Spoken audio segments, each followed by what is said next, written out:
안녕하세요. 존버장인 버핏 테스트입니다. 영상을 시작하기 앞서서 주변 지인들에게 아무한테도 홍보하지 않았는데도 불구하고 요새 구독자가 오르고 있는 모습에 동기부여가 정말 많이 되고 있습니다. 정말로 감사드립니다. 이번 영상에서는 애플카 출시 보도가 되면서 애플카에 대해 알아보고 가장 중요한 테슬라의 경쟁 기업이 될 수 있을지 한번 확인해보는 시간을 갖도록 하겠습니다. 본 영상은 뇌피셜이 첨부되어 있으니 참고하실 자료만 활용하시고 스스로 또 공부해보시면 될 것 같습니다. 그럼 시작해보도록 하겠습니다. 애플카 관련 내용 목차입니다. 첫 번째, 애플카는 무엇인가? 두 번째, 애플카의 장점은? 세 번째, 테슬라에 어떤 영향을 주나? 마지막으로 애플 투자 전략입니다. 최근 12월 17일 로이터 통신에 따르면 애플에서 자율주행 전기차를 2024년까지 출시하겠다고 보도를 했습니다. 애플에서 공식적으로 나온 소스는 아니지만 어느 정도 공신력 있는 소스로서 21년 3분기쯤 애플에서 기술 로드맵상 어느 정도 충족됐다 판단하면 깜짝 등장할 것으로 보입니다. 그렇다면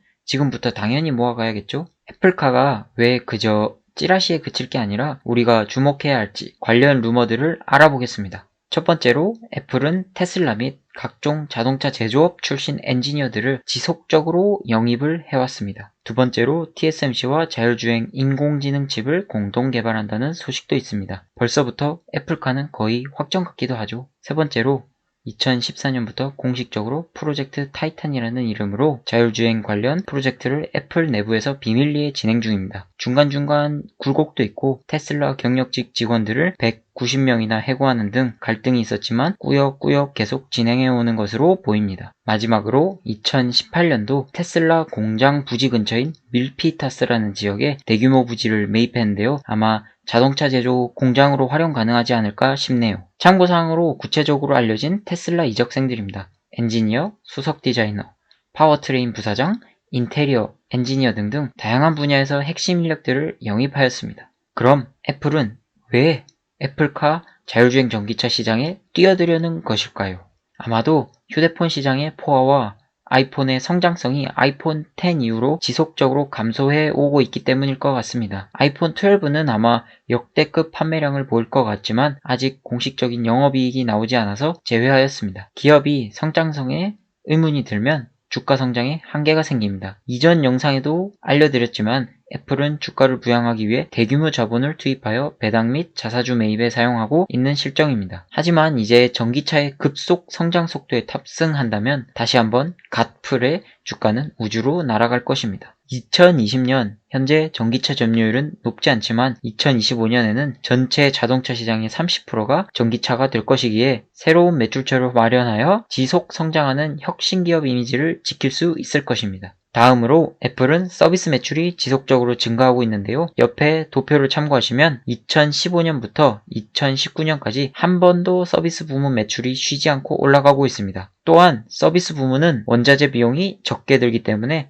마진율이 60%대로 알려져 있는데요. 전기차는 또 다른 거대한 휴대폰의 일종으로서 애플이 이 시장을 놓칠 수는 없을 것입니다. 현재도 애플 카플레이 및 애플 월렛 어플을 통해 시동 걸기 옵션 등 여러가지 서비스 방면으로 사업을 넓히고 있습니다. 애플카는 그러면 어떠한 장점들이 있고 추후에 전기차 시장의 선두주자인 테슬라의 위협적인 요소를 가질까 알아보겠습니다. 현재까지 애플이 낸 자동차 관련 특허들입니다. 애플 AR 윈드실드는 전기차 앞 유리를 디스플레이처럼 사용하게끔 하고 AR 서비스를 이용해 내비게이션 화면 대신 운전자 시선 정면의 화면을 활용하는 특허를 냈습니다. 다음으로 2021년에 출시될 스마트 AR 글래스를 활용한 여러가지 서비스가 있을 거고요. 아이폰 12에도 적용된 라이다 시스템을 통해서 더 정밀하게 감지하고 안전한 차량을 만들 것입니다. 창문 색조 변경이나 깨진 유리창 감지 등등 짜잘한 특허들도 있었고요. 애플은 차키 대신 아이폰이나 애플워치 등을 통한 차량 접근 및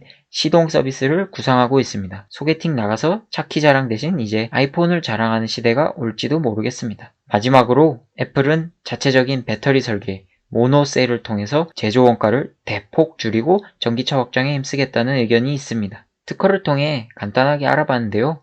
그냥 굴러다니는 스마트폰의 일종이라고도 생각할 수 있습니다. 애플의 생태계와 결합한다면 아주 매력적인 차가 될 것으로 보입니다. 그렇다면 말로만 들었을 때는 아주 멋진 애플카, 이 차가 세상에 출시된다면 테슬라는 과연 괜찮을까요? 이 소식이 뉴스를 통해 보도되자마자 S&P 첫날 테슬라 주가는 6.5% 하락을 경험했습니다. 시장에서는 살짝의 위협은 된다고 느낀 거겠죠? 하지만 테슬라는 현재 부동의 1위 전기차 업체이고 독점적인 지위를 통해서 시장을 리드하고 있습니다. 그렇기에 애플카가 나온다고 한들 당장에는 큰 위협이 어려울 것 같습니다. 사실 아이폰도 외주 제작을 하는 애플이 직접 제작을 할지도 의문입니다. 설령 직접 제작을 하더라도 자동차 제조 기술 노하우가 부족하기에 다른 회사와 협력하는 식으로 진행될 수도 있습니다. 아마도 최근 이슈가 된 LG전자와 마그나 회사의 합병회사가 유력한 후보가 될 수 있습니다. 마그나는 현재도 외주로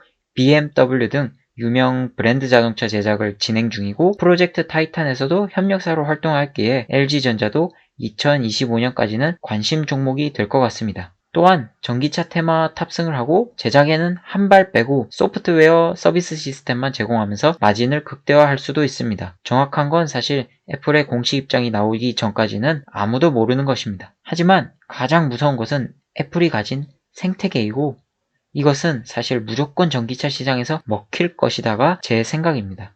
또한 애플은 양산 경험이 풍부하기 때문에 구글이 시도한 아니면 아마존이 시도한 자율주행 전기차와는 차원이 틀릴 것으로 보입니다. 여기까지 정보를 통해서 애플의 투자 전략을 세워보자면 현재 132불 정도로서 액면 분할했을 때 근처의 가격으로 거의 회복을 해버렸기 때문에 신고가 달성 및 돌파도 어렵지 않아 보입니다. 그리고 오늘자 뉴스를 확인해 본 결과 트럼프 대통령이 9천억 달러 규모의 부양책에 사인을 했고요. 그렇다면 유동성이 풍부해지면서 애플의 주가는 점점 더 우상향할 수밖에 없습니다. 정체된 휴대폰 시장에서 전기차 테마에 편승하는 것은 너무나도 훌륭한 전략이고 불안한 배터리 시장에 투자할 수도 있지만 안전하게 애플의 거대한 시드를 투자하여 많은 수익금을 챙기는 전략도 생각해 볼 수 있을 것 같습니다. 불안한 배터리 시장에 투자할 수도 있지만 안전하게 애플의 거대한 시드를 투자하여 많은 수익금을 챙기는 전략도 생각해 볼 수 있을 것 같습니다. 애플은 사실 보안 및 사용자 기반 데이터 수집 또는 디자인, 가장 중요한 특유의 애플 생태계를 기반으로 테슬라를 거세게 추격할 수 있다고 생각합니다. 마지막으로 애플은 IT 혁신 기업에서 이제는 미국에서만큼은 필수 소비재 같은 개념이 되었습니다. 충성 고객이 많은 만큼 완성도 있는 애플카를 출시하여 한 번 더 잡스 시절의 애플 그리고 잡스 시절의 수익률을 보여주었으면 좋겠습니다. 현재 130불대 애플 주식은 애플 계획에 비하면 여전히 싸 보이고요. 200불도 거뜬하게 날아갈 수 있는 잠재력이 있다고 생각합니다. 오늘은 기습적인 애플카 보도로 인해서 애플카가 무엇이 또한 애플카 관련하여 투자 전략 등등을 알아보았습니다. 페이스메이커로서 도움이 되셨다면 구독과 좋아요 부탁드리겠습니다. 영상 제작에 큰 동기부여가 됩니다. 그럼 다음 영상에서 뵙겠습니다. 안녕.